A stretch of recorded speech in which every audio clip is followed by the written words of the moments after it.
Malam, Liu Suifeng bergegas saat Xiao Chen berkultivasi di halaman rumahnya. Xiao Chen tidak punya pilihan lain selain berhenti berkultivasi dan bertemu dengannya. Selama setengah bulan terakhir, Liu Suifeng semakin membaik setiap hari. Dia sekarang dipenuhi dengan antusiasme. Xiao Chen tersenyum dan berkata, "Ini sudah larut, mengapa kamu mencariku?" Liu Suifeng tidak terburu-buru menjawab pertanyaan ini. Dia melihat sekeliling terlebih dahulu dan ketika dia menemukan bahwa Xiao Bai tidak ada, dia menghela nafas lega. Dia kemudian tersenyum dan berkata, lelang besar akan segera terjadi di ibu kota provinsi Xie, kota Xie. Hal ini khusus dilakukan oleh Paviliun Linlang untuk para pembudidaya. Akan ada banyak hal baik di sana. Kebetulan, saya kekurangan senjata roh yang bagus. Saya berharap pergi ke sana untuk mencoba peruntungan saya. Saya ingin bertanya apakah Anda ingin ikut dengan saya. Lelang Paviliun Linlang, Xiao Chen tertarik. Dia awalnya bermaksud untuk turun gunung dan mencari teknik bela diri yang dikaitkan dengan petir murni tingkat tinggi. Secara kebetulan, Paviliun Linlang sedang mengadakan lelang besar-besaran. Ini mungkin menghemat banyak usahanya. Xiao Chen bertanya dengan penuh minat, seberapa besar pelelangannya? Peringkat item apa yang bisa kita harapkan? Melihat Xiao Chen tertarik, Liu Suifeng segera memperkenalkan, ini dalam skala yang sangat besar.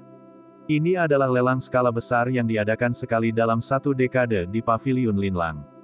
Mereka hanya menerima batu roh untuk transaksi. Standarnya mirip dengan lelang skala besar setahun sekali di ibu kota kekaisaran. Lelang sekali dalam satu dekade, dengan kekuatan Paviliun Linlang, mereka seharusnya tidak mengalami kesulitan dalam mengumpulkan beberapa teknik bela diri tingkat tinggi. Saya bisa pergi dan melihatnya. Memikirkan hal ini, Xiao Chen setuju tanpa ragu-ragu. Liu Suifeng tersenyum dan berkata, kalau begitu sudah beres. Jika Anda kekurangan batu roh, Anda bisa memberi tahu saya. Saya bisa mencari paman kedua saya untuk meminjamkan Anda beberapa. Kurangnya batu roh. Xiao Chen dengan tenang menggelengkan kepalanya. Dia tersenyum dan menjawab, tidak perlu, saya punya cukup batu roh. Xiao Chen telah memperoleh 5.000 batu roh kelas medial di dunia bawah tanah dan dia belum menggunakannya. Ketika batu roh kelas medial ini ditukar dengan batu roh kelas rendah, dia akan dapat memperoleh 500.000 batu roh kelas rendah. Selain itu, ada 200 batu roh kelas medial yang diberikan untuk misi setengah bulan yang lalu dan juga 5.000 batu roh kelas rendah yang dia peroleh hari ini. Jika Xiao Chen memasukkan semua inti iblis yang dapat ditukar dengan batu roh kelas rendah di cincin alam semestanya, mungkin saja dia memiliki lebih banyak batu roh daripada yang disimpan oleh puncak King Yun yang telah jatuh. Dengan begitu banyak batu roh, akan ada lebih dari cukup untuk membeli teknik bela diri peringkat bumi tingkat tinggi yang dikaitkan dengan petir murni. Oleh karena itu, tidak perlu khawatir. Liu Suifeng berkata, bagus, saya akan menjemputmu besok pagi. Tanda hubung tanda hubung tanda hubung tanda hubung tanda hubung. Keesokan paginya, Xiao Chen bertemu dengan Liu Suifeng seperti yang dijanjikan. Kota Xie berjarak 25.000 km dari Paviliun Sabre Surgawi. Jaraknya cukup jauh, tentu saja mereka berdua tidak akan bisa berjalan ke sana. Mereka pergi ke Aula Binatang Roh Paviliun Pedang Surgawi dan masing-masing membayar batu roh untuk menyewa 2 kuda darah naga yang dapat menempuh jarak 1.500 km sehari. Setelah itu, mereka tidak membuang waktu lagi untuk turun gunung. Tanda hubung tanda hubung tanda hubung tanda hubung tanda hubung. Tidak lama setelah mereka berdua pergi, Song Qianhe dari puncak Biyun menuju kamar Song Ke dengan gembira. Dia tersenyum sambil membuka pintu, Ayah menyuruhku mengirim orang untuk mengawasi Ye Chen. Dia baru saja meninggalkan gunung. Song Ke, yang sedang duduk di tempat tidur sambil berkultivasi dengan mata tertutup, tiba-tiba membuka matanya. Ada kilatan pandangan jahat di tatapannya saat dia dengan dingin berkata, apakah ini benar? Kemana mereka akan pergi? Apa yang mereka lakukan? Berapa lama mereka akan absen? Ceritakan padaku detailnya. Song Qianhe dengan cepat berkata, saya telah bertanya di Aula Binatang Roh, mereka akan pergi ke kota Xie untuk berpartisipasi dalam lelang satu dekade sekali. Dengan kuda darah naga, mereka mungkin membutuhkan waktu sekitar 1 bulan untuk melakukan perjalanan pulang. Saya akhirnya menemukan kesempatan, Ada orang yang melindungi Anda di paviliun Sabre Surgawi, jadi saya tidak punya cara untuk membunuh Anda saat Anda berada di sini. Namun, sekarang setelah Anda meninggalkan paviliun Sabat Surgawi, mari kita lihat siapa yang dapat melindungi Anda sekarang. Betapa cerobohnya. Songke bangkit dan tertawa sinis, lelang sekali dalam 1 dekade. Kebetulan, aku juga punya beberapa teman lama dari masa lalu. Saya bisa meminta mereka untuk membantu saya juga. Tanda hubung tanda hubung tanda hubung tanda hubung tanda hubung. Kuda darah naga dapat menempuh jarak 1.500 km dalam sehari. Jika mereka bergegas sepanjang malam, seharusnya tidak ada masalah dalam menempuh jarak 2.500 km. Namun, terlepas dari manusia atau kudanya, mustahil bagi mereka untuk melakukan perjalanan sepanjang hari dan sepanjang malam. Sepanjang jalan, mereka mungkin menghadapi bahaya sehingga keduanya harus mempertahankan kondisi puncaknya. Rata-rata, jarak tempuh paling jauh yang bisa ditempuh pasangan ini hanya 2.000 km per hari. Tanda hubung tanda hubung tanda hubung tanda hubung tanda hubung. 3 hari kemudian, Xiao Chen dan Liu Suifeng berhenti di sabana yang luas. Liu Suifeng memperkenalkan, sabana ini disebut sabana setan.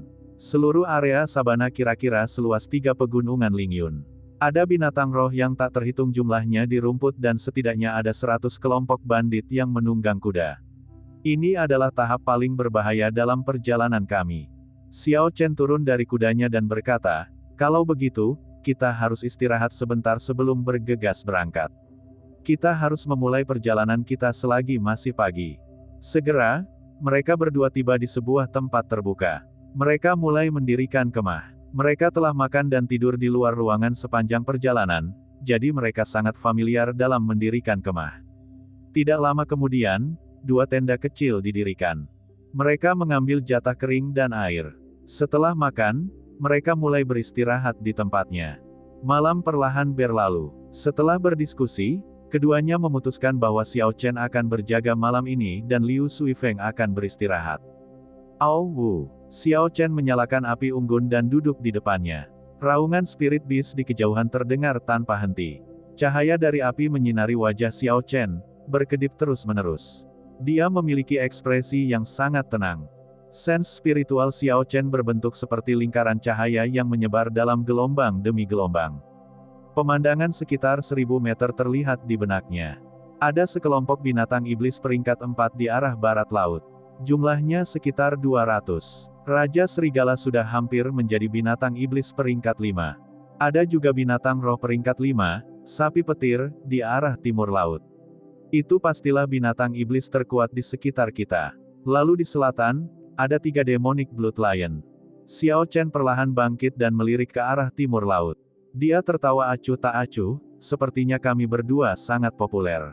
Tidak disangka begitu banyak binatang roh yang mengincar kita. Kalau begitu, kami akan mulai denganmu. Penghindaran petir. Sambaran petir merobek langit malam yang gelap. Ketika petir mendarat, Xiao Chen muncul di samping Lightning Ox. Lightning Ox adalah spirit beast yang dikaitkan dengan petir, sangat sensitif terhadap listrik. Ketika Xiao Chen muncul, sambaran petir setebal lengan ditembakkan ke arahnya dari ujung tanduk Lightning Ox. Xiao Chen berkata dengan dingin, ini seperti cahaya bintang yang tidak berarti yang mencoba bersaing dengan bulan atau matahari. Betapa cerobohnya. Awan di langit mulai bergesekan satu sama lain. Sebelum Xiao Chen bergerak, kekuatan guntur sudah mulai terbentuk.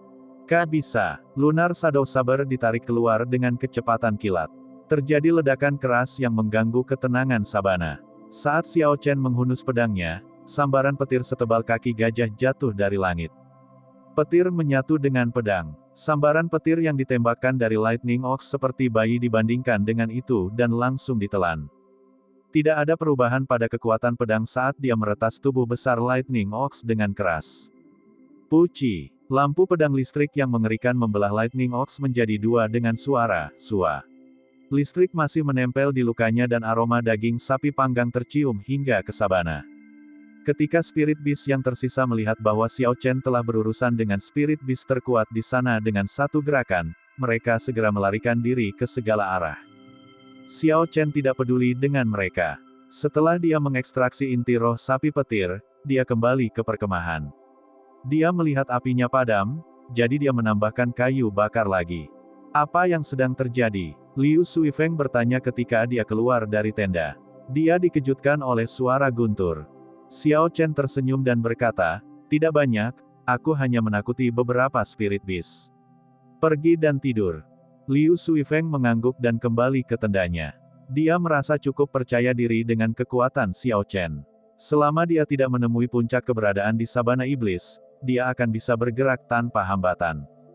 Tanda hubung tanda hubung tanda hubung tanda hubung tanda hubung.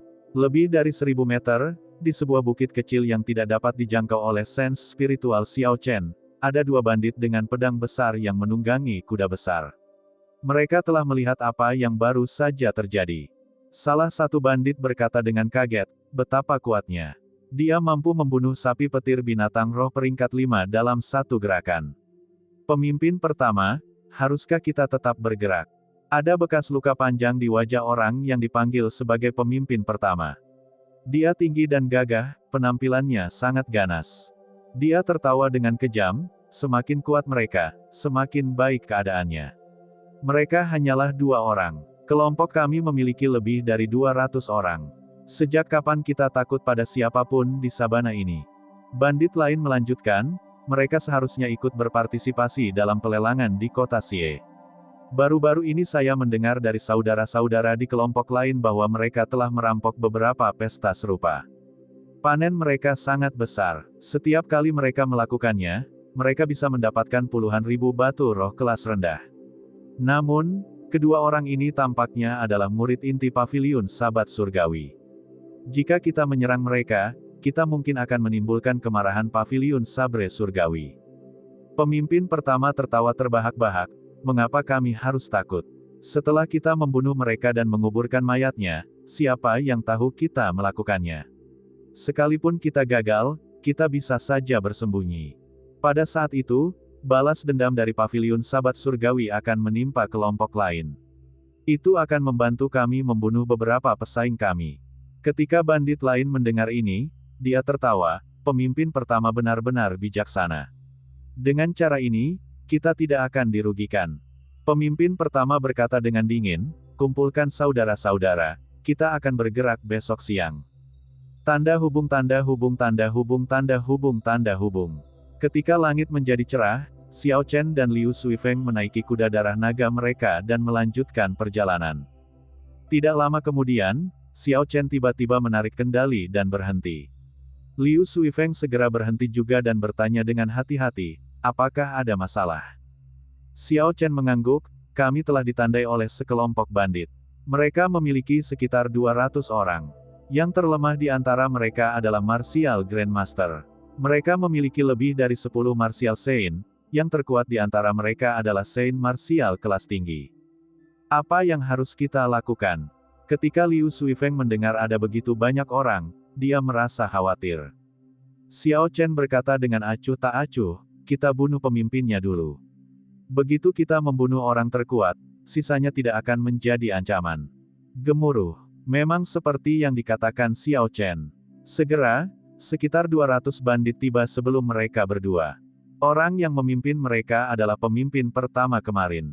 Saat dia melihat mereka berdua, senyuman sinis muncul di wajahnya yang tampak mengerikan. Dia tidak repot-repot berbicara omong kosong dan hanya berteriak dan bergegas. Xiao Chen menepuk punggung kudanya dan terbang ke udara. Segera, senjata dan anak panah tersembunyi yang tak terhitung jumlahnya ditembakkan ke arahnya. Cambuk ekor naga biru. Xiao Chen berteriak dan berubah menjadi busur ungu, seperti naga banjir yang bergerak di udara. Hal ini menyebabkan anak panah yang terbang ke arahnya jatuh ke tanah. Di akhir arc, Xiao Chen langsung muncul di hadapan pemimpin pertama. Lunar Shadow Sabre digambar dengan suara, Huang Dang.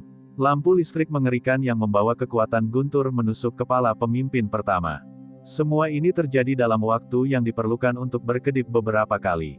Pemimpin pertama tidak bisa bereaksi sama sekali. Pada saat dia menyadarinya, Lunar Shadow Sabre sudah berada di dekat kepalanya. Pemimpin pertama terkejut dan dengan cepat menarik pedang kavalerinya untuk memblokirnya, melindungi kepalanya. Bang! Langkah tergesa-gesa tidak mampu memblokir serangan secepat kilat Xiao Chen. Oleh karena itu, Pemimpin pertama terlempar dari kudanya dengan suara keras. Pemimpin pertama menabrak beberapa bandit sebelum mendarat dengan keras di tanah. Lengan kanannya mati rasa dan ketakutan memenuhi hatinya. Pemimpin pertama bangkit dan berteriak, "Lawan ini tidak mudah untuk dihadapi, bunuh anak nakal ini terlebih dahulu sebelum kita melakukan hal lain." Bandit martial Saint lainnya dengan cepat menyerah untuk mengejar Liu Suifeng dan menuju Xiao Chen. Adapun Liu Suifeng, dia mengirimkan pedang Qi kemana-mana. Dengan mengandalkan keuntungannya memiliki ranah budidaya yang lebih tinggi, kelompok bandit untuk sementara tidak dapat mendekatinya. Dalam waktu singkat, seharusnya tidak ada bahaya apapun. Xiao Chen mendarat dan bandit martial Saint segera bergegas mendekat. Bandit itu dengan ganas menyerang ke arah kepala Xiao Chen. Penggarap yang menggunakan senjata berukuran besar cenderung memiliki gaya bertarung yang sangat lugas. Oleh karena itu, kekuatan teknik bela diri mereka sangat besar. Kekuatan serangan kekuatan penuh mereka cukup mengesankan. Xiao Chen mengayunkan pedangnya ke atas, menghadapi serangan bandit itu, menghalanginya untuk bergerak lebih jauh. Terlepas dari seberapa besar kekuatan yang dikerahkan, ia tidak dapat maju lebih jauh. Puci, puci, bandit lainnya menembakkan pedang Qi dan pedang Qi ke arah Xiao Chen secara terus-menerus. Xiao Chen hanya tersenyum dan memberikan kekuatan dengan tangan kanannya. Bandit yang menggunakan pedang kavaleri segera merasakan kekuatan yang kuat, mengakibatkan pedang di tangannya terlempar dan dia tersandung beberapa langkah ke belakang. Gunung berputar menghancurkan awan. Xiao Chen berteriak dan bayangan gunung bergabung ke dalam lunar Shadow Saber. Angin kencang bertiup di depannya, menyebabkan semua pedang Qi dan pedang Qi yang terbang ke arahnya tersebar. Pukulan fatal dari Lonely Peak.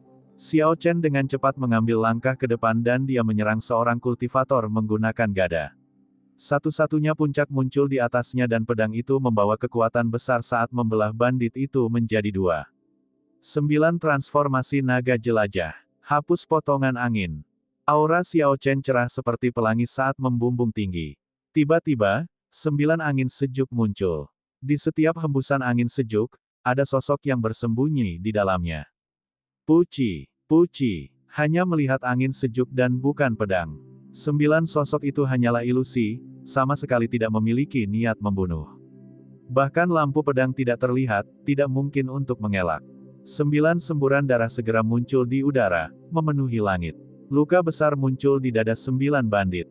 Pemimpin pertama, yang telah bergegas ke jarak 100 meter dari Xiao Chen, melihat apa yang terjadi dan mengetahui bahwa situasinya buruk.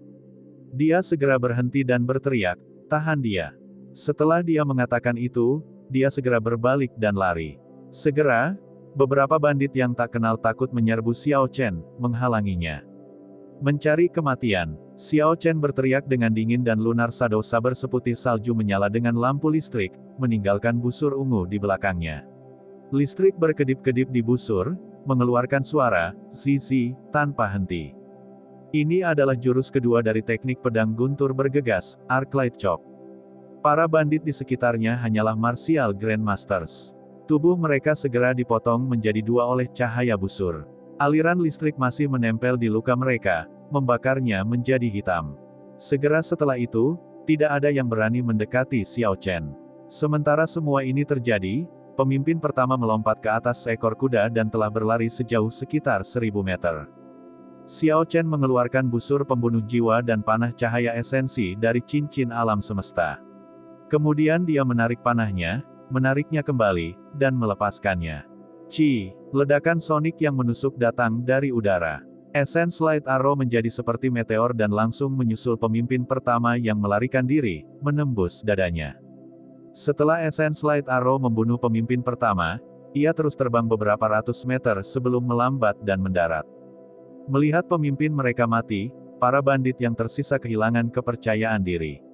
Mereka tidak ingin melanjutkan pertempuran yang sia-sia, jadi mereka berpencar dan melarikan diri. Keduanya dengan santai membunuh beberapa bandit tetapi tidak mengejar mereka. Xiao Chen menuju ke tubuh pemimpin pertama sementara Liu Suifeng tetap di tempatnya dan mencari mayat para bandit martial Saint. Sejak lama, Xiao Chen merasa bahwa busur pembunuh jiwa memiliki potensi yang tidak terbatas.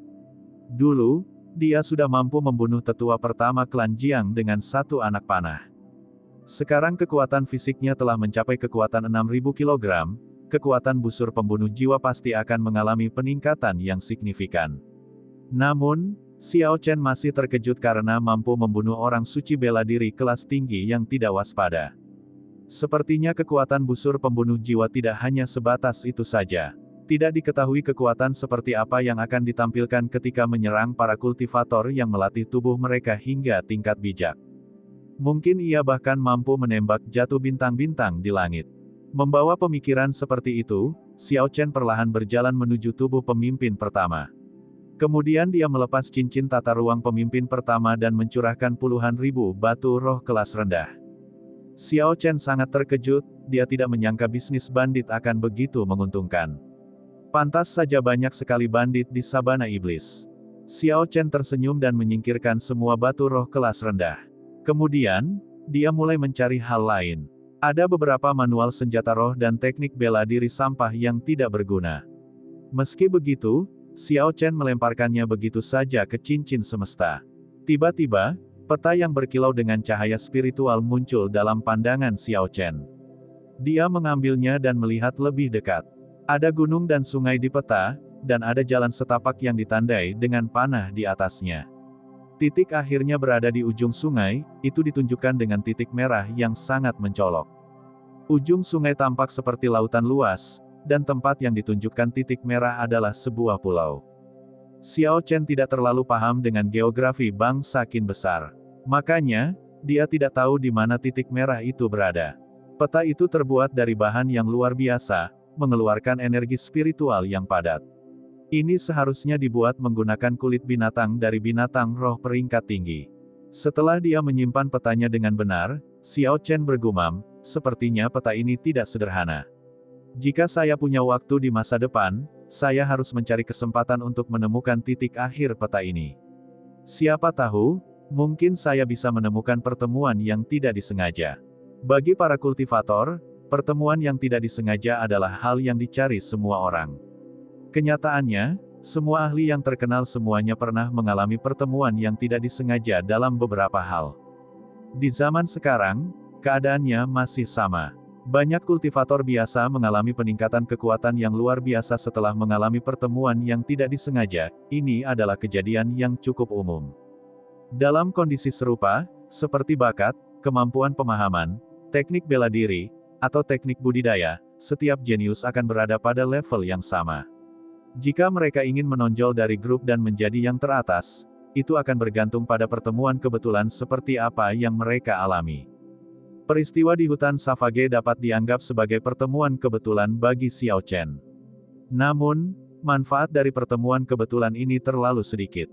Sekarang dia memikirkannya, dalam pertemuan yang tidak disengaja itu, yang dia peroleh hanyalah beberapa batu roh kelas rendah dan pedang patah. Manfaat sebenarnya mungkin diambil oleh Chu Chaoyun. Ye Chen, apa yang kamu peroleh? Saya berhasil mendapatkan 4.000 batu roh kelas rendah dari orang-orang itu. Mereka juga memiliki beberapa pil obat dan inti roh. Jika dijumlahkan semuanya, nilainya akan lebih dari 8.000 batu roh kelas rendah. Saat Xiao Chen sedang berpikir keras, suara gembira Liu Suifeng datang dari belakang. Xiao Chen bangkit dan tersenyum, panenku cukup bagus. Ada puluhan ribu batu roh kelas rendah di cincin spiritual orang ini. Liu Suifeng menggigit lidahnya saat mendengar ini. Lalu dia berkata, kelompok bandit ini luar biasa kaya. Xiao Chen melihat sekelilingnya. Dataran rumput yang luas memenuhi pandangannya. Saat angin sepoi-sepoi bertiup, rerumputan kuning yang layu bergerak seperti ombak. Tempat ini adalah tempat yang bagus untuk penyergapan. Ketika para pedagang atau penggarap sendirian melewati tempat ini, para bandit ini akan merampok mereka. Ketika tidak ada pedagang, mereka akan membunuh spirit beast. Selama mereka bekerja keras, sulit bagi mereka untuk menjadi miskin. Liu Suifeng tertawa, kalau begitu, menurut apa yang Anda katakan, jika kita membunuh semua bandit, kita akan kaya. Xiao Chen menggelengkan kepalanya, itu tidak realistis. Jika kita bisa memikirkan hal ini, orang lain pun juga bisa. Namun, para bandit di sabana masih tetap aktif. Pasti ada sesuatu yang tidak kita sadari. Liu Suifeng mengangguk, memang. Saya telah mendengar bahwa 3 klan besar di Provinsi Xie pernah mengepung para bandit di Sabana Setan.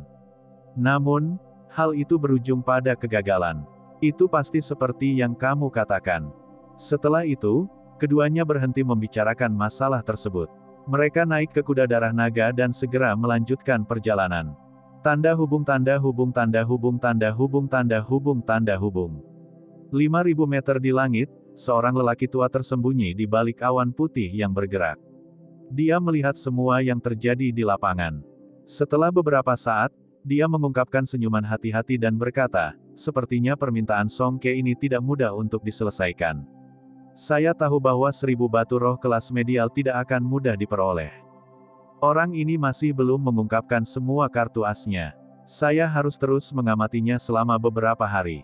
Bahkan Song Ke merasa sulit menghadapinya. Sebagai raja bela diri kelas rendah, saya harus lebih berhati-hati. Orang tua ini bernama Yue Mingshan. Dia adalah raja bela diri kelas rendah yang merupakan seorang kultivator mandiri. Dia memiliki sifat hati-hati dan terkenal di Provinsi Xie. Di masa-masa awalnya, dia pernah berurusan dengan Song Ke. Setelah Yue Mingshan berjanji pada Song Ke untuk membantu membunuh Xiao Chen, dia terus mengawasi. Song Ke sebenarnya telah menawarkan harga 1000 batu roh kelas medial untuk orang suci bela diri kelas rendah yang tidak signifikan. Setelah Yue Mingshan memverifikasi bahwa Xiao Chen memang hanyalah orang suci bela diri kelas rendah, dia menjadi lebih berhati-hati. Segala sesuatu yang di luar kebiasaan mempunyai alasan di baliknya. Yue Mingshan sangat jelas tentang orang seperti apa Song Ke itu. Jika itu adalah sesuatu yang bahkan dia anggap sulit untuk dihadapi, maka itu pasti tidak akan mudah.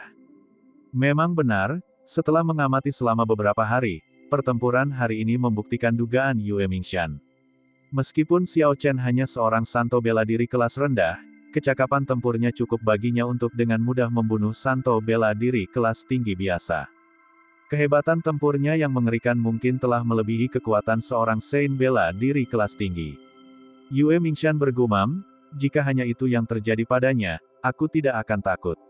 Namun, jika dia memiliki warisan martial spirit, maka saya tidak akan melibatkan diri dalam bisnis ini.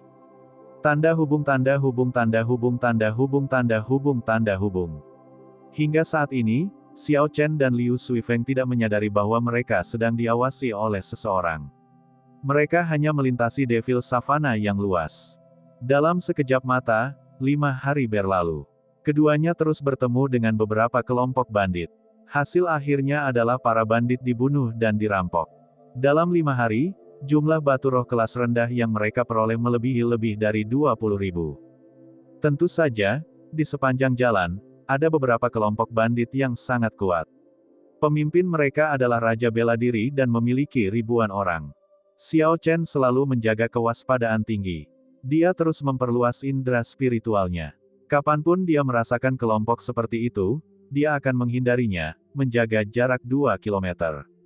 Dia pasti tidak akan melebih-lebihkan kekuatannya sendiri. Pada hari ini, mereka berdua menyapu sekelompok bandit lainnya. Setelah Liu Suifeng menggeledah semua mayat, dia berkata dengan gembira, awalnya saya mengira sabana iblis ini akan sangat berbahaya. Saya tidak menyangka kami akan memperoleh begitu banyak kekayaan yang tidak terduga.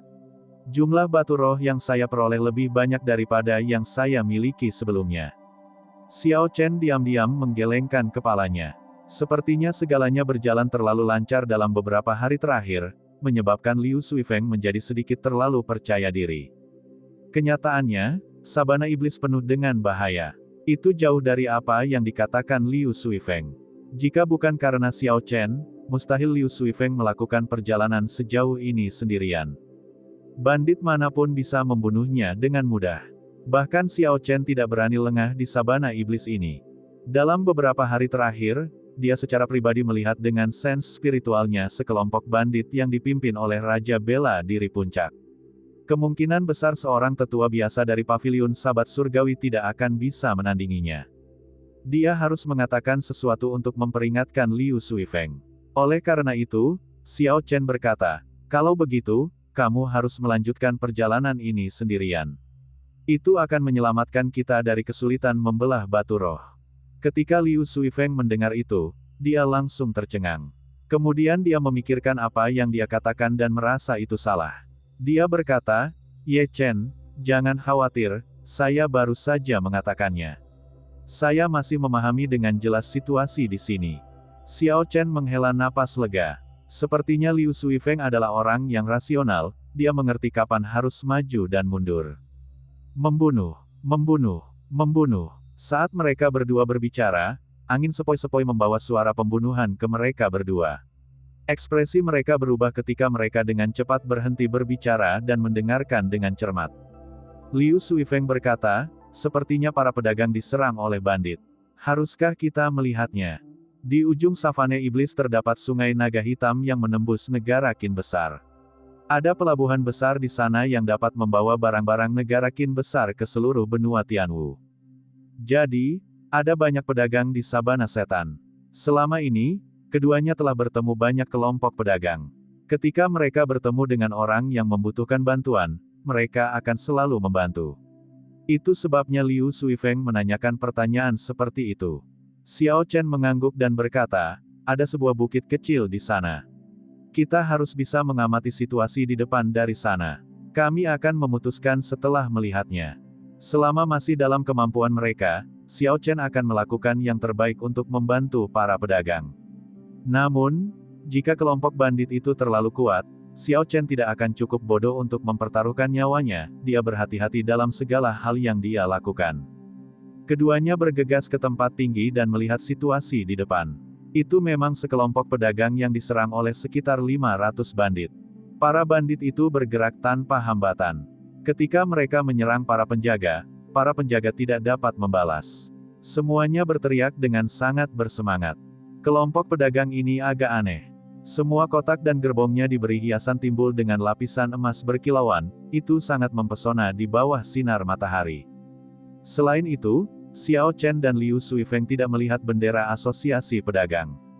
Ini membuktikan bahwa mereka hanyalah sebuah perkumpulan pedagang kecil, jadi tidak penting apakah mereka memperlihatkan benderanya atau tidak. Liu Suifeng merasa itu mencurigakan. Dia berkata, "Apa yang salah dengan kelompok pedagang ini? Mengapa mereka menjadikan diri mereka mencolok? Mereka hanya meminta untuk dirampok. Kelompok bandit itu sepertinya tidak sulit untuk dihadapi. Haruskah kita membantu mereka?" Xiao Chen juga merasa itu sangat aneh. Kebanyakan pedagang biasa akan bersikap sangat rendah hati sehingga mereka tidak akan menarik perhatian para bandit. Bahkan ada beberapa kelompok pedagang yang membuat gerbongnya terlihat sangat rusak dan rusak.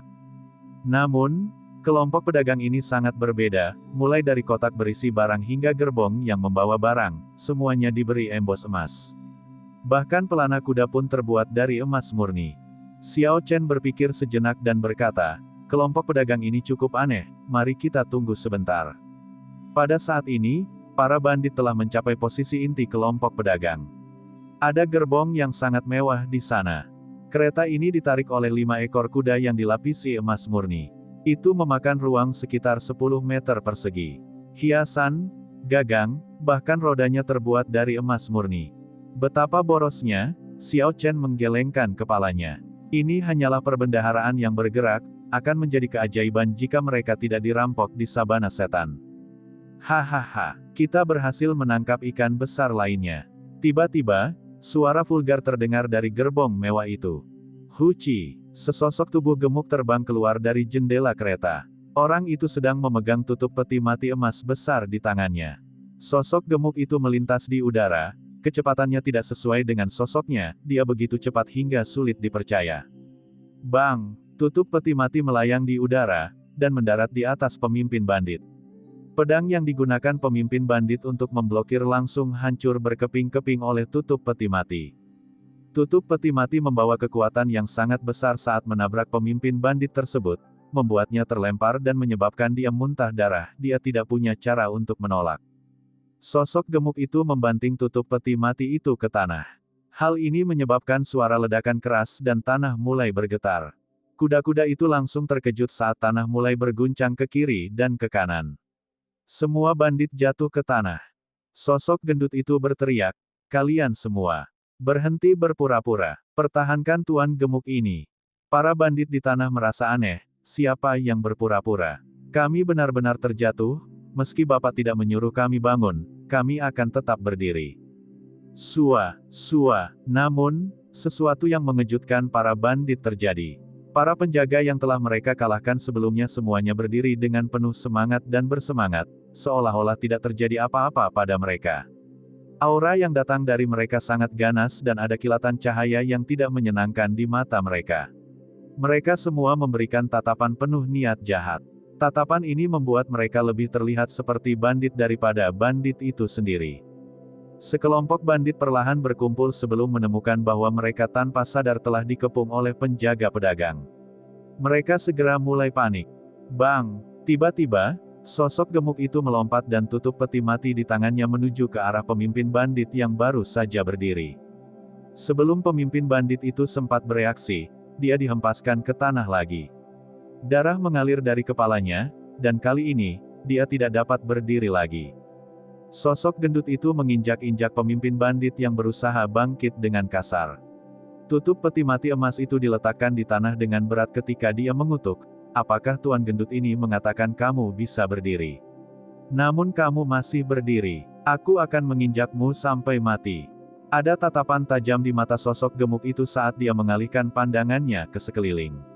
Ketika bandit lain melihat situasi pemimpinnya, mereka langsung mengerti apa yang dimaksud sosok gendut itu. Mereka semua segera bersujud di tanah. Tiba-tiba sosok gendut itu tertawa terbahak-bahak, "Sekarang saya nyatakan ini perampokan. Selain celana dalammu, tinggalkan semuanya." Situasi berubah seketika. Di bawah aura kuat dari sosok gemuk itu, para bandit di tanah tidak berani melawan. Mereka semua dengan patuh bersujud di tanah, tidak berani bergerak. Ketika mereka melihat bagaimana pemimpinnya berakhir, sampai pada titik di mana dia diinjak-injak, mereka tahu bahwa mereka hanya bisa mengakui kekalahan mereka. Setelah beberapa saat, seseorang dengan cepat berjalan mendekat. Orang ini adalah pelayan dari kota air putih di masa lalu. Dia berkata, "Tuan muda, saya telah menghitung semuanya. Ada total 10.000 batu roh kelas rendah. Jika kita memasukkan barang-barang mereka yang lain, totalnya akan menjadi 15.000 batu roh kelas rendah." Sosok gendut itu sedikit mengernyit dan mengatakan sesuatu yang membuat para bandit itu ingin muntah darah, "Mengapa jumlahnya sangat sedikit? Apakah Anda melakukan apa yang saya katakan? Sudahkah kamu memeriksa pakaian dalam mereka?" Di atas bukit, Xiao Chen dan Liu Suifeng menyaksikan apa yang terjadi. Mereka berdua merasa sangat heran. Xiao Chen mengungkapkan senyum tipis di wajahnya. Secara kebetulan, dia harus menyelesaikan rekening dengan si gendut ini. Dia tidak menyangka akan bertemu dengannya di sini. Sebenarnya, dia seharusnya sudah menebaknya sejak lama. Hanya si gendut, Jin Badao, yang akan menggunakan kereta yang begitu mencolok dan tidak berasa. Liu Suifeng merasa seperti dia tercerahkan ketika dia berkata, "Jadi, itu adalah Jin Dabao dari klan Jin." Tidak heran mereka begitu flamboyan. Saya sebenarnya salah menilai mereka sebelumnya. Ketika Xiao Chen mendengar ini, dia sedikit terkejut. Dia bertanya, "Kamu kenal dia?" Liu Suifeng mengangguk dan menjelaskan, "Dia adalah tuan muda dari Asosiasi Pedagang Terkemuka Negara Tang Besar, Asosiasi Pedagang Raja Wali Emas." Mereka adalah salah satu dari 5 asosiasi pedagang besar di bawah langit, dan mereka berada dalam posisi yang sama dengan Asosiasi Pedagang Feng Yu di negara Qin Besar. Asosiasi Pedagang Raja Wali Emas dulunya tidak memiliki ketenaran di negara Qing Besar. Namun, dalam beberapa tahun terakhir, mereka menjalin hubungan dengan Heavenly Craft Manor. Mereka sekarang sangat aktif di negara Qin Besar. Salah satu dari 5 asosiasi pedagang besar, tidak menyangka asal-usul si gendut ini begitu hebat. Xiao Chen menghela nafas pada dirinya sendiri ketika mendengar penjelasan Liu Suifeng. Xiao Chen sudah menduga asal-usulnya yang luar biasa sejak lama. Namun, dia tidak menyangka asal-usulnya akan begitu mengejutkan. Liu Suifeng memiliki tatapan agak panik di matanya. Dia berkata, "Ye Chen, kita harus segera pergi. Orang ini tidak mempunyai reputasi yang baik. Jika dia mengincar kita, itu bukanlah hal yang baik." Xiao Chen merasa itu aneh, jadi dia bertanya, "Kenapa?" Liu Suifeng berkata, "Reputasinya di Provinsi Xie sangat buruk. Menurut rumor yang beredar, pewaris 3 klan bangsawan klan Yan di Provinsi Xie benar-benar dipermalukan olehnya di Provinsi Dongming. Setelah dia kembali, dia merasa sangat terhina dan malu hingga dia menghilang. Xiao Chen berkeringat di dalam hatinya, rumor ini tidak hanya mengerikan pada tingkat biasa. Yan Qianhe jelas-jelas dibunuh olehnya, namun rumor yang beredar membuatnya menghilang karena malu. Xiao Chen tersenyum tipis, itu hanya rumor. Ayo, aku punya beberapa rekening yang harus diselesaikan dengan si gendut ini. Terlepas dari tatapan kaget Liu Suifeng, Xiao Chen telah meninggalkan bukit dan bergegas menuju. Si gendut memiliki senyum sombong di wajahnya. Namun, ketika dia secara tidak sengaja melihat Xiao Chen bergegas mendekat, dia terkejut. Dia pikir dia salah melihat. Ketika dia melihat lagi untuk memverifikasinya, dia segera melepaskan pemimpin bandit itu dan berlari kembali. Cambuk ekor naga biru. Xiao Chen berteriak dan kemudian menciptakan busur ungu di udara, seperti naga banjir yang bergerak di udara. Dengan suara, "Sua," dia mendarat di hadapan Jin Dabao. "Saudara Dabao, kita bertemu lagi. Apakah kamu tidak mengenali saya? Kenapa kamu berlari begitu cepat?" Xiao Chen berdiri di depan Jin Badao dan tersenyum lembut. Jin Dabao memperlihatkan senyuman canggung dan memasukkan tutup peti mati itu ke dalam cincin tata ruang miliknya. Dia berkata, "Saya benar-benar hampir tidak dapat mengenali Anda, saya pikir itu adalah seorang ahli." Xiao Chen berkata dengan acuh tak acuh, "Berhentilah berpura-pura. Ying Yue datang ke paviliun Sabat Surgawi belum lama ini. Apakah kamu tidak punya sesuatu untuk dijelaskan?" Jin Dabao memasang ekspresi lurus dan berkata, "Wanita itu memaksaku, kamu harus percaya padaku. Dia punya kotoran pada saya. Saya dipaksa dalam keadaan tidak berdaya, itu sebabnya saya mengatakan itu. Jika aku percaya padamu, aku akan menjadi idiot." Xiao Chen tidak bisa diganggu olehnya. Dia berkata, "Saya tahu Anda akan mengatakan itu. Berhentilah berbicara omong kosong. Patung itu masing-masing dijual seharga 100 batu roh kelas rendah, berapa banyak yang akan kamu berikan padaku?" Jin Dabao tertawa malu, "Hubungan seperti apa yang kita miliki? Membicarakan uang akan melukai perasaan kita. Ayo naik keretaku. Jangan berkata apa-apa lagi, biarkan aku menerimamu dengan baik." Liu Suifeng dengan cepat bergegas mendekat. Ketika dia melihat Jin Dabao menjadi kaki tangan Xiao Chen, dia sangat heran. Dia tidak menyangka Jin Dabao yang sulit dihadapi bisa menunjukkan ekspresi seperti itu. Tanda hubung, tanda hubung, tanda hubung. Di atas langit, di dalam awan mengambang, Yue Mingshan sedikit mengernyit, "Saya dapat memverifikasi bahwa dia tidak memiliki roh bela diri yang diwariskan. Namun, dia bergaul dengan orang-orang dari Asosiasi Pedagang Raja Wali Emas. Sepertinya saya hanya bisa menunggu kesempatan lain." Di dalam gerbong mewah, Xiao Chen dan Jin Dabao sama-sama duduk di depan meja. Dibandingkan dengan dekorasi luar, bagian dalamnya jauh lebih sederhana. Meskipun mereka melaju dengan kecepatan tinggi, gerbongnya sangat stabil. Xiao Chen, yang duduk di dalam, tidak merasakan guncangan apapun. Jin Dabao memandang Xiao Bai yang duduk di sampingnya dan tersenyum. Dia berkata, "Xiao Bai ini menjadi semakin menyenangkan." Puci. Saat Jin Dabao mengulurkan tangannya untuk menggosok kepalanya, dia dicakar dengan kejam oleh cakar Xiao Bai sebelum dia bisa menyentuhnya. Dia berseru, "Kamu masih sekuat ini." Untungnya, kulit tuan gemuk ini sangat tebal, jadi tidak terjadi apa-apa. Xiao Chen tertawa dan bertanya, "Bagaimana penyelidikanmu terhadap makam Kaisar Tianwu?" Xiao Chen selalu penasaran dengan makam Kaisar Tianwu di sisa-sisa kuno. Namun, dia tidak punya waktu untuk menyelidikinya. Secara kebetulan, dia bertemu Jin Dabao. Tentu saja, dia harus bertanya. Jin Dabao berhenti tersenyum dan menggelengkan kepalanya, "Tidak ada berita berguna. Saya hanya bisa yakin bahwa mayat itu memang milik Kaisar Tianwu terakhir dan Chu Chaoyun memang membawanya pergi. Setelah itu, Chu Chaoyun mengikuti pelatihan tertutup, dia baru keluar baru-baru ini." Xiao Chen memasang ekspresi muram. Sejujurnya, sejak dia meninggalkan kota Mohe, dia jarang mengalami kerugian. Namun, dia tidak mengalami kerugian lebih dari sekali di tangan Chu Chaoyun. Xiao Chen merasakan ketakutan yang mendalam terhadap orang ini. Oleh karena itu, dia ingin mendengar berita tentang dia. Dia terus bertanya, "Bagaimana budidayanya? Apakah ada referensi yang pasti?"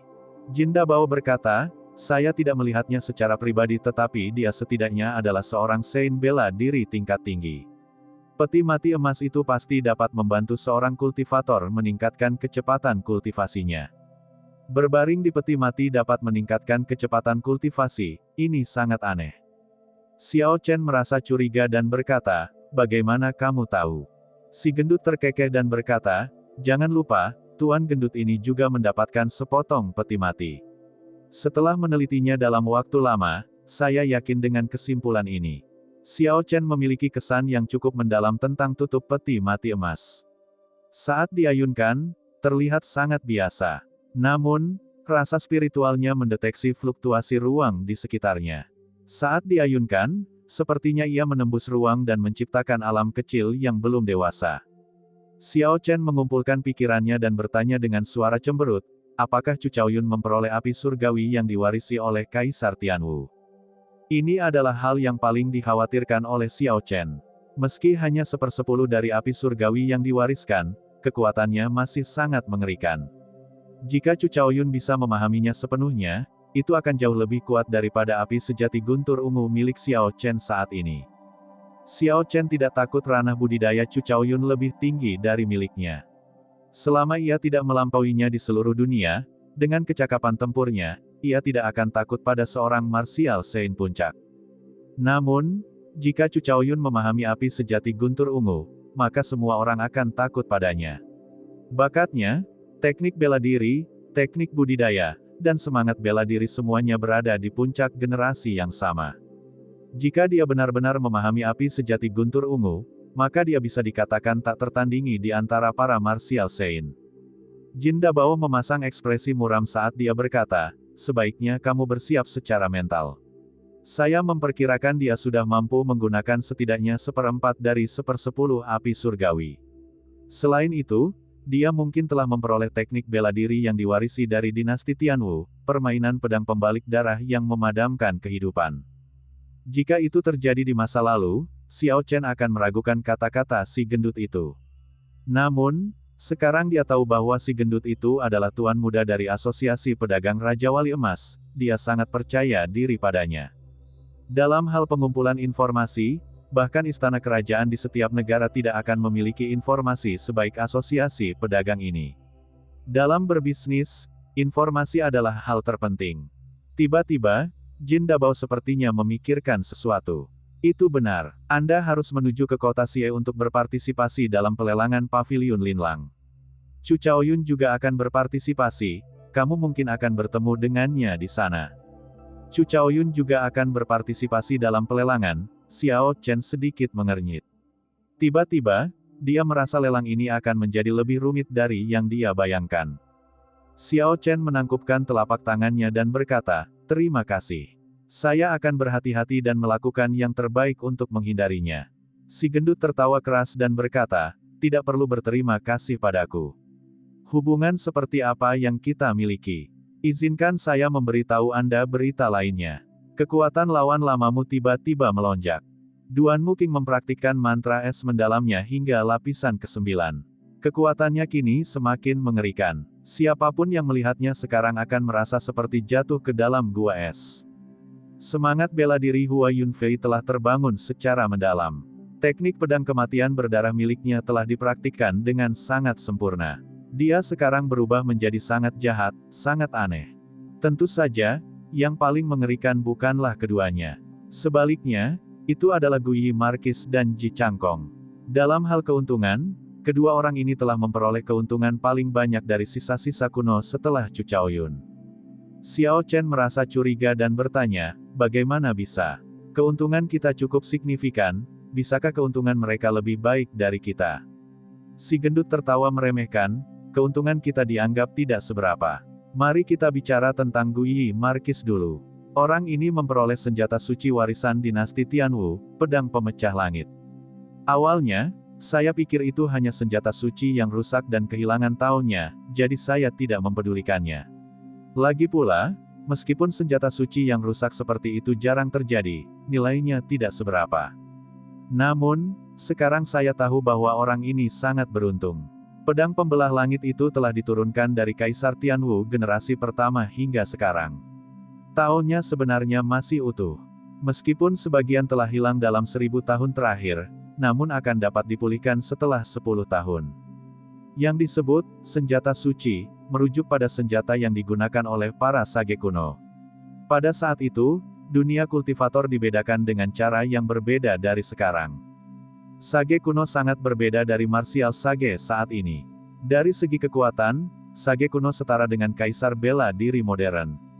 Seorang martial sage tidak ada artinya jika dibandingkan dengan sage kuno. Pada saat itu, peringkat senjata juga berbeda dari metode saat ini. Mereka tidak memiliki peringkat langit, bumi, mendalam, atau kuning untuk senjata roh. Para sage telah memahami beberapa Tao surgawi dan setiap gerakan yang mereka lakukan akan mempengaruhi hukum langit dan bumi. Selain itu, karena senjata yang mereka gunakan akan sesuai dengan hukum alam langit dan bumi untuk waktu yang lama, perlahan-lahan mereka akan mendapatkan jejak Dao. Meskipun Tao dari senjata-senjata ini tidak lagi lengkap setelah diwariskan selama 10.000 tahun, inti dari senjata tersebut tidak rusak sama sekali. Ketika para kultivator menggunakan senjata suci, mereka akan menggunakan Tao yang tidak lengkap ini. Ketika mereka bergerak, mereka dapat sedikit mengubah hukum langit dan bumi. Saat mereka bertarung, mereka dapat mencapai efek yang tidak terduga. Namun, karena Tao belum lengkap, sangat sulit untuk benar-benar mengubah hukum langit dan bumi. Terkadang, situasi yang tidak terduga mungkin saja terjadi. Berhasil sekali dari 10 percobaan sudah cukup bagus. Namun, jika seseorang memiliki senjata suci dengan Tao yang lengkap, ceritanya akan berbeda. Adalah mungkin untuk berhasil dalam 5 dari 10 percobaan. Jika seseorang mampu memahami Tao di dalamnya, setiap kali mereka bergerak, mereka dapat sedikit mengubah hukum langit dan bumi. Hal ini meningkatkan kekuatan seorang kultivator ke tingkat yang mengerikan. Fatih Jin menyesap tehnya dan melanjutkan, adapun Ji Changkong, keberuntungannya lebih baik. Bakat orang ini terlalu tinggi. Gambaran pemahaman Sage Dao hampir sepenuhnya dipahami olehnya. Setiap gerakan yang dia lakukan, ada sedikit jejak Dao. Efeknya lebih baik daripada senjata suci.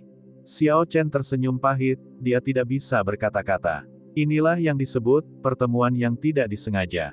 Meskipun pertemuan yang tidak disengaja sulit untuk dilihat, hal itu sangat bergantung pada keberuntungan. Itu adalah sesuatu yang benar-benar ada. Dalam pertemuan kebetulan yang sama, beberapa tidak memperoleh apapun dan bahkan akhirnya memberi makan para binatang buas roh, mati tanpa mayat utuh. Beberapa sangat beruntung, sehingga kekuatan mereka melonjak, membuat mereka menonjol dari kerumunan. Mereka adalah orang-orang yang sangat beruntung. Ada banyak orang kuat yang mengalami pertemuan seperti itu, mengubah para penggarap lain di era yang sama menjadi batu loncatan. Terlebih lagi, ketenaran mereka akhirnya diwariskan, tidak pernah dilupakan selamanya. Xiao Chen berpikir, dalam waktu 2 tahun, aku harus mengalahkan orang-orang ini. Kalau tidak, saya tidak akan pernah bisa bersaing dengan mereka dalam hal keberuntungan. Bahkan jika dia mengalami pertemuan kebetulan lainnya, jika beruntung, dia tidak akan mendapatkan banyak keuntungan. Dalam jangka panjang, dia akan menjadi batu loncatan bagi orang lain. Xiao Chen memikirkan sesuatu dan berkata, berdasarkan nada bicaramu sebelumnya, sepertinya kamu tidak akan pergi ke pelelangan di kota Xie. Jin Dabao mengangguk dan berkata, saya telah melihat terlalu banyak lelang dan saya tidak mau pergi. Jika saya benar-benar ingin mendapatkan beberapa harta karun puncak, saya harus mengikuti lelang bawah tanah di tanah sunyi kuno atau lelang terkemuka yang dilakukan oleh negara Jin Agung.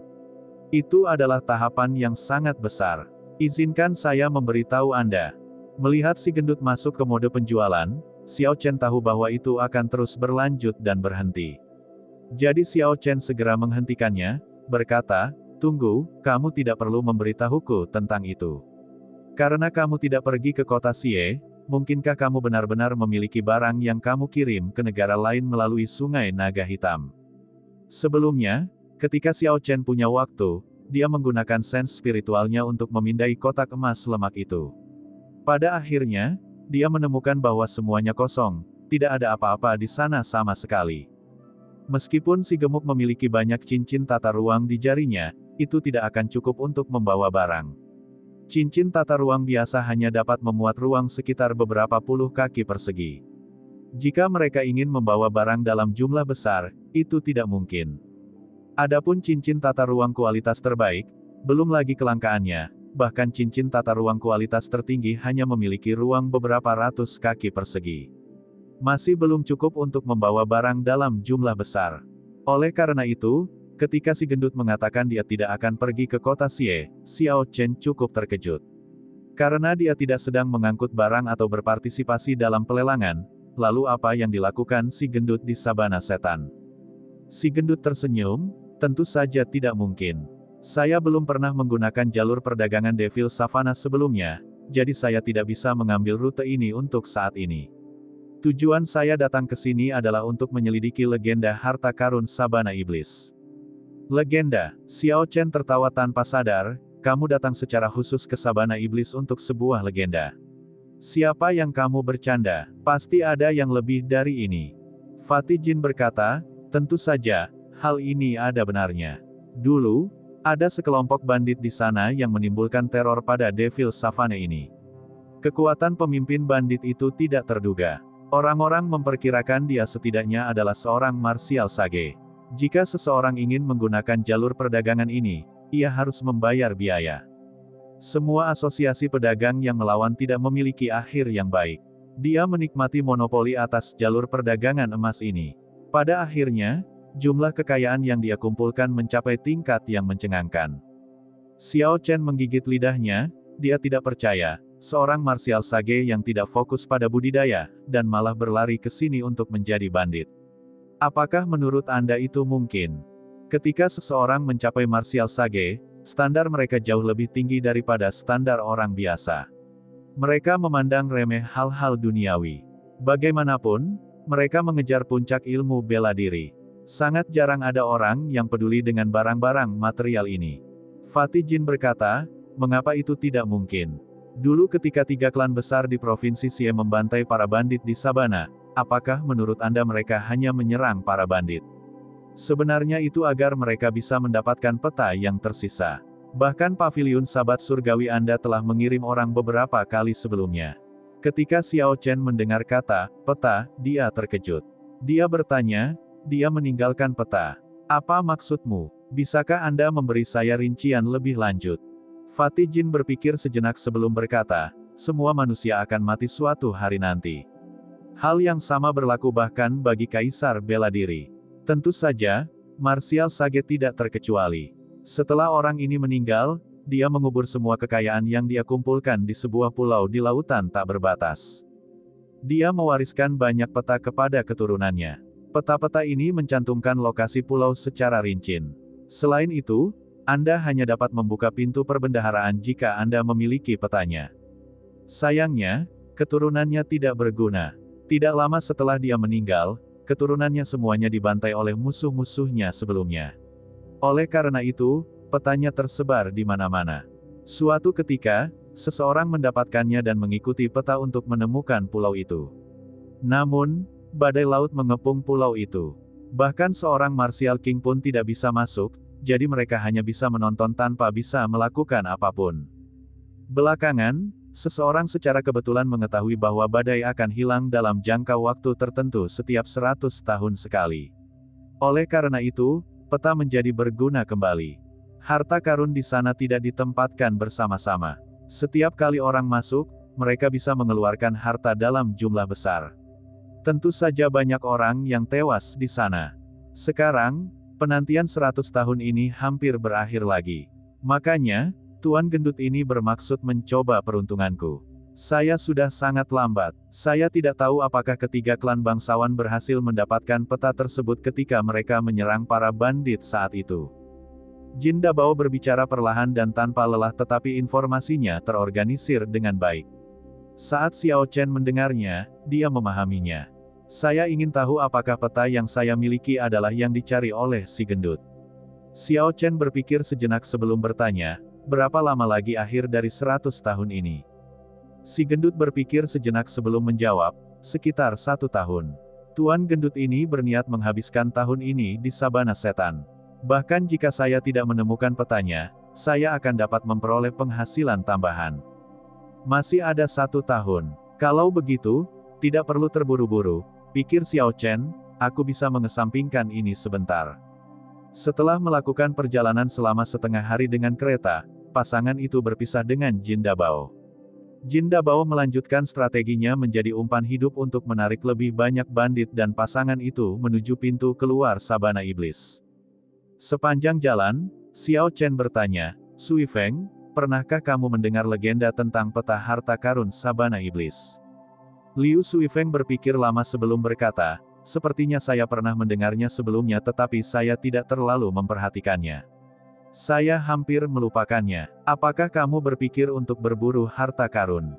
Xiao Chen tersenyum dan berkata, saya tidak punya waktu untuk itu sekarang. Tujuan utama saya adalah memahami mendengarkan pedang dan berkomunikasi dengannya. Akhirnya ada beberapa kemajuan di dalamnya, saya tidak ingin terganggu oleh hal-hal lain. Tanda hubung tanda hubung tanda hubung tanda hubung tanda hubung tanda hubung. Mereka berdua melakukan perjalanan selama 3 hari lagi. Karena mereka sudah berada di dekat tepi Sabana Iblis, jumlah pertemuan bandit berkurang. Sebaliknya, mereka melihat peningkatan jumlah pedagang. Pada sore hari ini, gambaran sebuah desa kecil muncul dalam pandangan mereka. Liu Sui Feng berkata dengan penuh semangat, kami akhirnya keluar dari Sabana ini. Setelah melakukan perjalanan setengah hari lagi, kita akan dapat mencapai kota Xie. Xiao Chen juga merasa sedikit lega. Meskipun tidak ada masalah fisik selama beberapa hari berkemah di luar ruangan, mereka mengalami kelelahan mental. Desa tanpa nama di bagian depan dirancang khusus untuk para pedagang dan penggarap yang melewati sabana untuk memasok pasokan. Ada penginapan dan beberapa pasar di sekitarnya.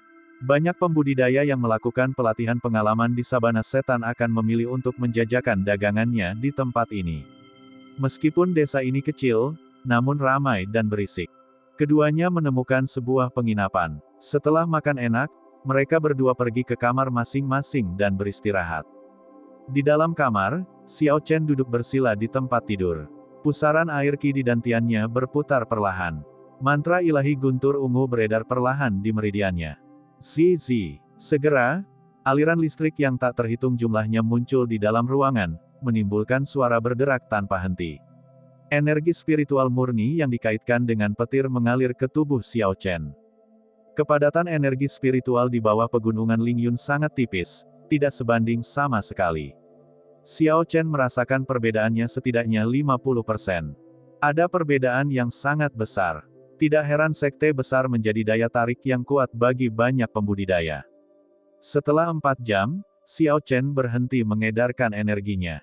Saat dia membuka matanya, listrik di dalam ruangan masih belum padam, dan sesekali berkedip-kedip. Xiao Chen sedikit mengernyit, keadaan guntur tampaknya mengalami peningkatan hampir setiap hari. Kalau terus begini, aku bahkan mungkin tidak bisa mengeksekusi Twisting Rod Round Peak. Saya harus menemukan teknik bela diri yang dikaitkan dengan petir. Bang, bang, bang, suara ketukan datang dari pintu. Suara Liu Sui Feng datang dari luar, Ye Chen, saya akan pergi keluar untuk menjual beberapa inti roh dan bahan lainnya. Apa Anda mau ikut dengan saya? Ada banyak pedagang yang membeli segala macam material spirit beast. Karena mereka berpakaian seperti petani, ketika dalam perjalanan menuju penginapan banyak pedagang yang menanyakannya. Karena mereka terburu-buru untuk beristirahat, mereka menolak semuanya. Sekarang setelah mereka beristirahat sejenak, bukanlah ide yang buruk untuk menjualnya kepada mereka ketika mereka memikirkannya. Lelang kota Xie akan dimulai dalam 3 hari. Akan terasa lebih meyakinkan jika memiliki lebih banyak batu roh. Xiao Chen tidak terlalu memikirkannya dan hanya menyetujui saran tersebut. Mereka keluar dari penginapan dan menuju area pasar tersibuk. Membeli semua spirit core yang dikaitkan dengan angin dengan harga tinggi. Hanya yang dicari dengan atribut angin, apapun pangkatnya. Saya akan mengambil apapun yang Anda miliki. Buka untuk bisnis selama 2 jam, jadi cepatlah datang. Menjual 10 inti roh peringkat 5 dari berbagai atribut. Ada juga skin spirit beast peringkat tinggi. Membeli 10 batang Desolate Grass. Penggarap yang memiliki ini, harap segera datang kepada saya. Suara orang-orang yang meneriakkan dagangannya memasuki telinga mereka, itu sangat ramai. Ada petani yang memiliki kios di kedua sisi jalan. Pedagang bisa terus-menerus menanyakan harga. Meskipun tempat itu tampak sangat berantakan, ada sesuatu yang mengatur tempat itu. Mereka tidak mengizinkan orang mendirikan kios tanpa izin. Jika mereka melakukannya, mereka akan diusir oleh para manajer. Xiao Chen dan Liu Suifeng pergi ke pusat manajemen dan mengantri selama 1 jam sebelum mereka mendapatkan tempat untuk mendirikan kios. Manajer menyerahkan kios, papan nama, dan segala macam peralatan lainnya kepada mereka berdua. Layanan mereka cukup komprehensif. Namun, harganya cukup mencengangkan. Liu Suifeng bahkan merasa harganya terlalu mahal. Mendirikan kios selama 2 jam berarti 10 batu roh kelas rendah. Xiao Chen menggunakan kuas dan menulis di papan nama, menjual inti roh dan segala macam bahan. Semua pembelian harus dilakukan di batu roh. Setelah Xiao Chen menuliskannya, dia tersenyum, "Sudahlah, itu hanya 10 batu roh kelas rendah. Itu bukan apa-apa bagimu. Mari kita dirikan kiosnya terlebih dahulu dan berharap akan ada pelanggan besar yang membeli semuanya sekaligus."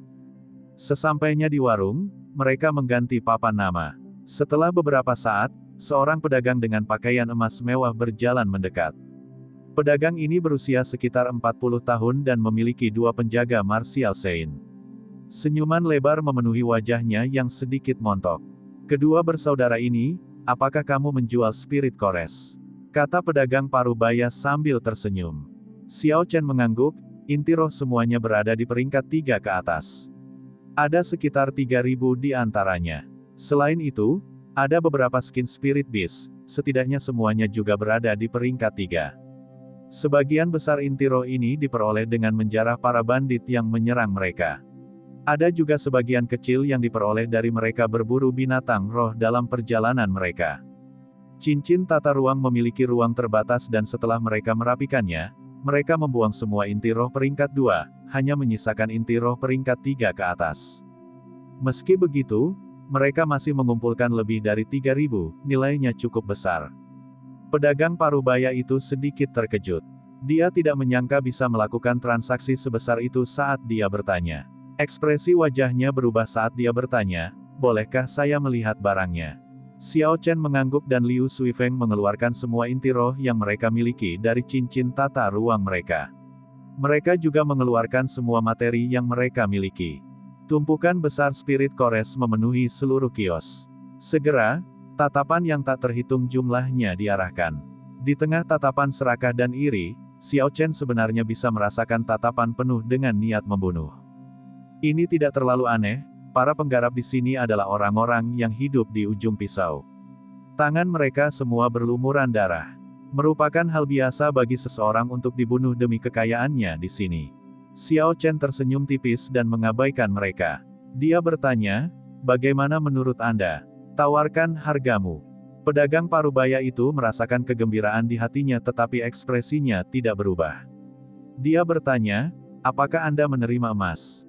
Jika ya, saya bisa memberi Anda harga yang lebih baik." Ketika Xiao Chen melihat kegunaan batu roh, dia tidak lagi peduli pada emas.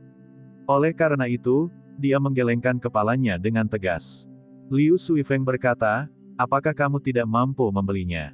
Pedagang parubaya itu tertawa keras, hanya bertanya, "Saya mampu membeli batu roh sebanyak ini.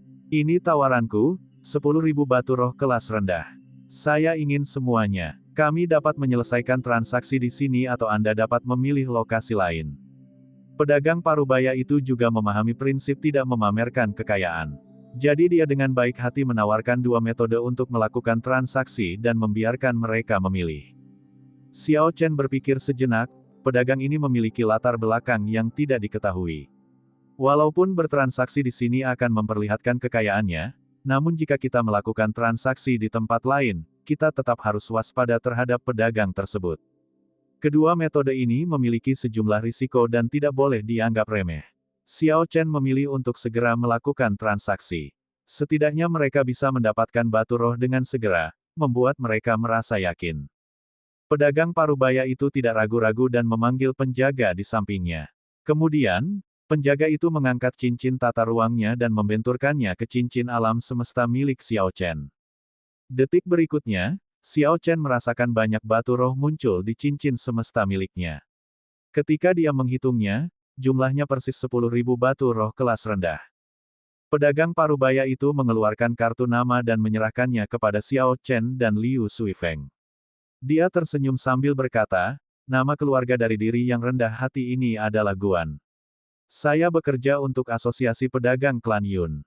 Saya berharap akan ada lebih banyak kesempatan bagi kita untuk bekerja sama lagi di masa depan. Jika Anda membawa kartu nama ini ke toko Yun Klan manapun, Anda dapat menikmati diskon 10%.